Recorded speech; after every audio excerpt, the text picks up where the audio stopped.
अस्सलाम वालेकुम प्यारे दोस्तों। आज हम आपको एक बिल्ली का वाक्य सुनाने वाले हैं। पुराने वक्तों की बात है। किसी जगह एक बेवा औरत रहा करती थी जिसके 2 बच्चे थे। उसके शौहर का इंतकाल हो चुका था। शौहर के इंतकाल के बाद उसके ससुराल वालों ने उसे धक्के मारकर घर से बाहर निकाल दिया और कहा कि तुम हमारी जिम्मेदारी अब नहीं हो, अपना बोझ अब तुम खुद उठाओ, यहाँ से निकल जाओ। जब हमारा बेटा ही नहीं रहा तो हमें तुम्हारी क्या ज़रूरत है। दोस्तों, उसकी 2 बेटियाँ थीं। अगर बेटे होते तो ससुराल वाले उसे ज़रूर गले लगा लेते कि ये हमारा वारिस है, लेकिन बेटियों को कहाँ कोई गले लगाता है। जब उसे घर से निकाल दिया गया तो वो औरत अपने मायके आ गई, यानी कि अपने माँ बाप के घर आ गई। उसके घर वाले भी कोई मोहब्बत करने वाले नहीं थे, बल्कि भाई के ऊपर पूरा घर था। जाहिर सी बात है कि जब भाई की शादी हो जाती है तो भाभियों का ही राज होता है, माँ बाप का कोई रोल नहीं रहता।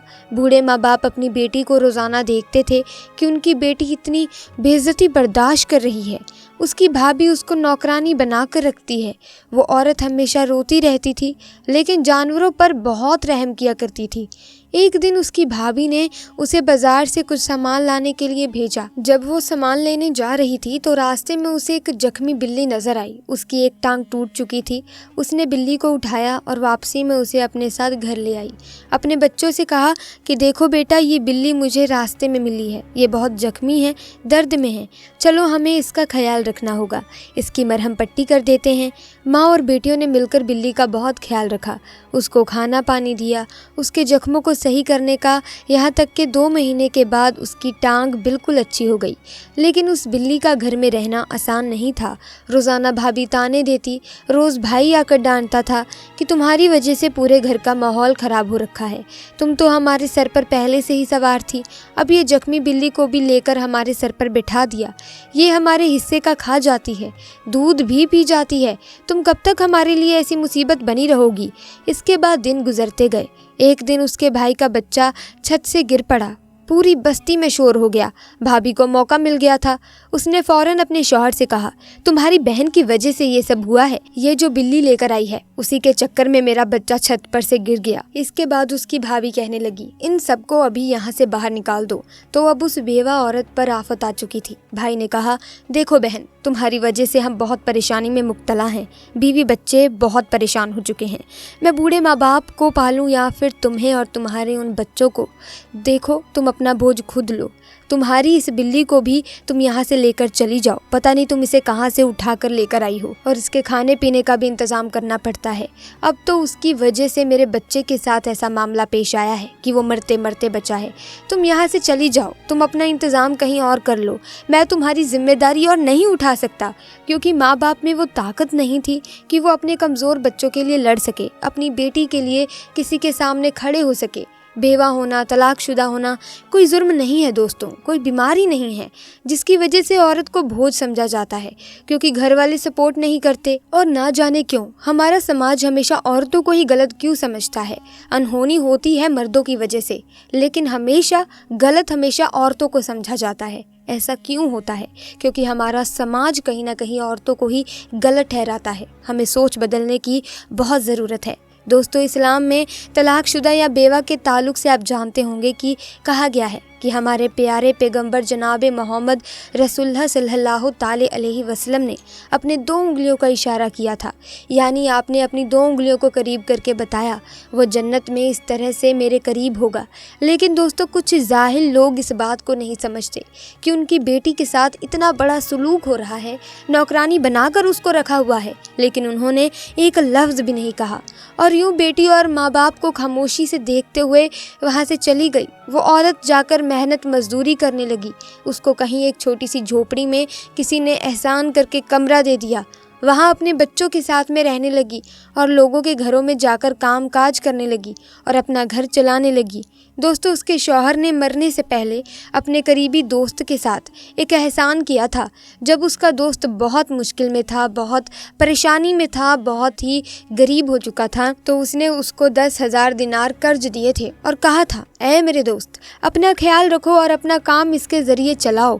जब उससे ये पता चला कि मेरे दोस्त का इंतकाल हो चुका है, तो उसने सोचा कि मेरे दोस्त ने मेरी मुश्किल के वक्त में मुझे 10,000 दिनार दिए थे, अब मेरा फ़र्ज़ बनता है है कि मैं उसके 10,000 दिनार उस बेवा को वापस कर दूं ताकि वो मुश्किल और परेशानी से बाहर आ सके। उसके बाद वो आदमी उसके ससुराल आया और कहा, मुझे बहुत अफसोस हुआ है कि मेरा दोस्त दुनिया से जा चुका है।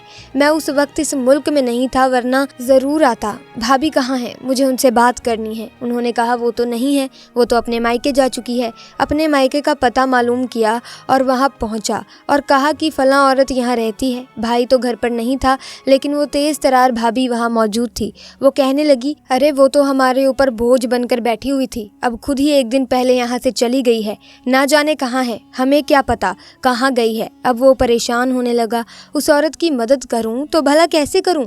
जैसे ही वो घर से बाहर निकला, वो बिल्ली घर के बाहर ही मौजूद थी। बिल्ली उस आदमी की टांगों से लिपट गई तो उसने देखा कि ये कौन सी बिल्ली है कि मुझे इतना प्यार क्यों कर रही है। वो समझ गया कि ये ज़रूर मुझे कुछ बताना चाहती है और दोस्तों वो उसके पीछे पीछे चलने लगा, यहाँ तक कि वो उस झोपड़ी तक पहुँच गया जहाँ वो बेवा औरत अपनी बेटियों के साथ रहती थी।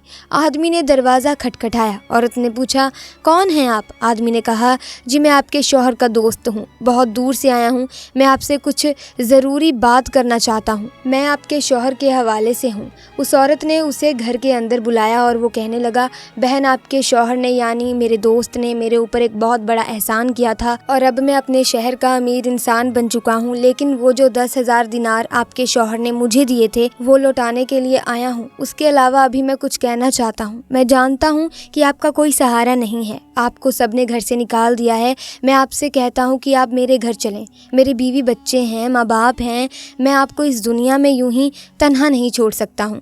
आप मेरे घर चलें, मेरे घर का हिस्सा बनकर रहें। मेरे दोस्त ने उस वक्त एहसान किया था जब मैं गुर्बत की ज़िंदगी गुजार रहा था। आज उसी दोस्त की वजह से मैं इस काबिल खड़ा हूँ। ये बच्चे जो है वो हमारे साथ रहेंगे, मैं इन्हें ऐसे ही यूं ही नहीं छोड़ सकता। आप हमारे घर चलें, अब आपको कोई भी घबराने की ज़रूरत नहीं है। वो बिल्ली वहाँ खड़ी थी, ऐसा लग रहा था जैसे वो मुस्कुरा रही हो और कह रही हो, तुमने मुझ पर एक बार एहसान किया था, जो अल्लाह ने तुम्हें ऐसा नवाजा है, तुम्हें इज़्ज़त की ज़िंदगी अता फरमाई है। तो दोस्तों मैं ये उम्मीद करती हूँ कि ये वाक्य से आपको बहुत कुछ सीखने को मिलेगा। कभी भी दोस्तों आपका दोस्त हो, आपके परिवार का कोई भी सदस्य हो, अगर कोई भी इंसान मुसीबत में है तो उसकी बुरे वक्त में मदद ज़रूर कीजिएगा, क्योंकि दोस्तों अगर आप किसी बंदे के बुरे वक्त में साथ दोगे, उसका सहारा बनोगे, आप जितना हो सके उतना उसके लिए करोगे, तो कहीं ना कहीं अल्लाह भी आपके लिए कुछ ना कुछ करता है। बहुत ही अच्छा कुछ बना कर रखा होता है अल्लाह ने आपके लिए। ऐसे में किसी को मुसीबत में देखकर नज़रअंदाज करने की भूल ना करें, हमेशा सबकी मदद के लिए तैयार रहें। भले ही वो आपकी मदद ना करे, लेकिन आप सच्चे दिल से ज़रूर मदद कीजिए, अल्लाह आप पर मेहरबान हो जाएंगे। ऐसे में अगर आप भी अल्लाह से मोहब्बत करते हैं तो कमेंट सेक्शन में पूरे मन से अल्लाहू अकबर ज़रूर लिखेगा। जल्दी मुलाकात होगी एक नई वीडियो में नए वाक्य के साथ। अगर आपको ये वीडियो अच्छी लगी तो इस वीडियो को लाइक करें, शेयर करें और चैनल को सब्सक्राइब करके बेल आइकन को प्रेस करें ताकि आने वाली नई वीडियोस की अपडेट आपको मिलती रहे। खुदा हाफिज़।